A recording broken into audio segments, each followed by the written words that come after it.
মৃত ব্যক্তিরা ঋণ নিয়েছে ব্যাংক থেকে, কিন্তু ব্যাংক কর্মকর্তারা জানে না যে কে তার বাড়ি কোথায়, ঘর কোথায়। বাট এখন যে এই মৃত ব্যক্তি মানে লোন নিয়েছে কৃষি ব্যাংক থেকে, কৃষি ব্যাংক থেকে লোন নিয়ে তারপর আবার মৃত ব্যক্তি কবরে চলে গেছে, কিন্তু জানে না তিনি আসলে পৃথিবীতে বেঁচে ছিল না মৃত ব্যক্তিকে লোন দিয়েছে, এমন তারা জানে না। কিন্তু এই যে ঘটনা ঘটছে বাউফলে, যে স্বাধীনতার আগে স্বাধীনতার আগে 5 জন এবং স্বাধীনতার পর 1 জন, এই 6 জনার নামে লোন নেছে, ঋণ নেছে।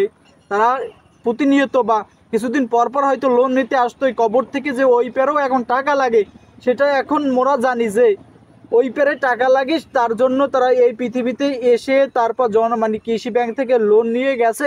আবার কোনো এক কালে তারা আসবে, স্বাধীনতার আগেই তো মারা গেছে, কিন্তু তার নাতি, যারা নাতি আছে তারাই জানে না তার দাদা দেখছে কীরকম, তার চেহারা কীরকম, তার থতমা কীরকম, তার হাত কীরকম, তার পাও কীরকম, সেটাও তারা দেখে নাই। কিন্তু কৃষি ব্যাংক দেখছে, কৃষি ব্যাংক দেখছে তার দাদা কীরকম ছিল, তার নানা কীরকম ছিল, তার খালু কীরকম ছিল, তার চাচা কীরকম ছিল। যে কৃষি ব্যাংক দেখছে এইরকম, যে দেখছে তার জন্য তো লোন দিয়েছে, না দেখকেও তার কৃষি ব্যাংক লোন দেয় নাই। এখন এর যে অভিযোগ, এই যে বিশাল অভিযোগ, কেউ দাদার নামে, কেউ ভাইয়ের নামে, কেউ নানার নামে, কেউ চাচার নামে, যাই হোক কারো নামে না কারো নামে, এই যে 6 জন ব্যক্তি তারা স্বাধীনতার আগে মারা গেছে, স্বাধীনতার পর 1 জন মারা গেছে। তারা এই তাহলে কৃষি ব্যাংক কবে থেকে মানে চালু হলো? যে স্বাধীনতার আগেই যে 5 জন ব্যক্তি মারা গেছে, তারা তো পৃথিবীতে মনে হয় না আমাদের বয়সী, যে আমরা যে, কিন্তু যে ব্যক্তি চেহারা দেয় নাই, যে ব্যক্তির আকৃতি দেয় নাই, এইবারে কেমনে লোন নিল? প্রশ্ন তো এটাই জাগে। পই পই করে তো হিসাব ধরতে হবে, পই পই করে পয়েন্ট ধরতে হবে, যে এই যে হিসাব, কৃষি ব্যাংকে লোন নিল ব্যক্তিরা, সে ব্যক্তিরা কোথায় ছিল, কার বাড়ি ছিল, কোন ঘরে ছিল, তারা তো ইনকোয়ারি না করে থেকে লোন দে না। বাড়িঘর, ঘর বাড়ি আর পাড়া প্রতিবেশী সব তো চিহ্নে ফিন্নে তারপর লোন দেয়। এখন তো সেটা না করিয়া তারা যে এই যে কারবার করলো, মৃত ব্যক্তি কবর থেকে আইয়ে তারপরে লোন নিয়ে আবার কবরে চলে গেছে, এই যে হাস্যকর বিষয়গুলো জামু কই। এখন যদি কবরে যায়, ব্যক্তিগত কাফনের পকেট বানাইয়ে তারপর ভান্ডিল সহ টাকা দিয়ে দিতে হবে, যাতে তারা কবর থেকে উঠতে আবার লোন না নেয়, অন্তত লোন না নিতে আইতে হয়। সেইটা সেতটুকু ব্যক্তি একজন মারা গেলে যে লোন না নিতে হয়, মানে লোন না নিতে হয়, তার জন্য পর্যাপ্ত পরিমাণ টাকা পয়সা, ঘর বাড়ির যে যা লাগে সেটা কাফনের পকেটে দিয়ে দিতে হবে। নাইলে যে এইরকম বাউফলে যে ঘটনা ঘটছে, যে ব্যক্তিরা, যে বর্গরা, যে যে বেটাকে দেখে নাই, চেহারা দেয় নাই, কেমনে লোন নেয়, কেমনে এত টাকা লোন নেয়? যদি এখন এই যে অবিচার, যে যে মন্দির পুঁতে, যে হালার পুঁতে আনলে, সেই হালার পুঁতে কি দেখকে লোন দে নাই? এখন কাগজপাতিতে যে আছে সেই দেখকে দিছে না, তারা মানে লড়ছে 9, 6, 15, 6 করছে, যে তাদের নাম দেখাইয়ে তারা লোন তাদের পকেট ঢুকেছে। কারণ এইটা করছে না, আসলেই যে এই স্বাধীনতার আগে ব্যক্তিরা মারা গেছে তারা আসলেই লোন নিয়েছে কিনা। স্বাধীনতার পর আর একটা বেড়ায় মারা গেছে, সেও নাকি 15 সালে না 14 সালে আইয়া কি যে লোন লইয়ে গেছে।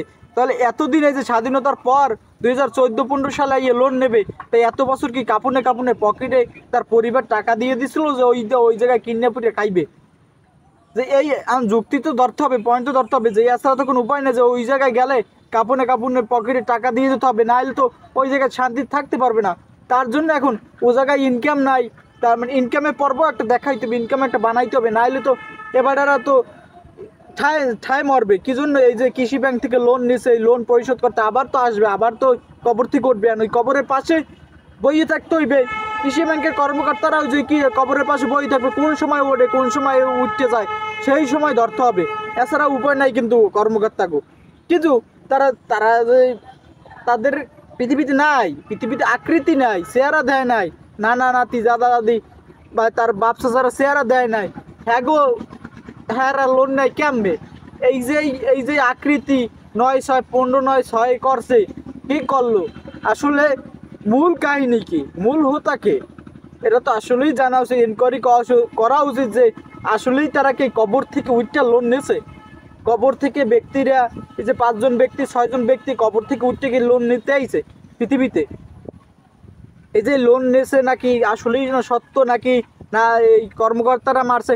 এখন কর্মকর্তাকেও কবরের পাশে সারাক্ষণ বইয়ে থাকতে হইবে, নামাজ রোজা ওই জায়গায় করতে হবে, যাতে কবর থেকে কখন উঠবে, কখন যাবে সেইটা দেখতে হবে। না হয়তো কোন ফাই উঠছে, আবার কোন ফাই পরিবারের সাথে কথা বললে চললে যাবে, সেটা তো দেখতে পাবে না। যে নাইলে তো এই এতগুলো টাকা তারা কে দেবে, কে ক্ষতিপূরণ দেবে? 9/15 কালে তো হবে না, আর মূল হোতাকে এটা তো বের করতে হবে।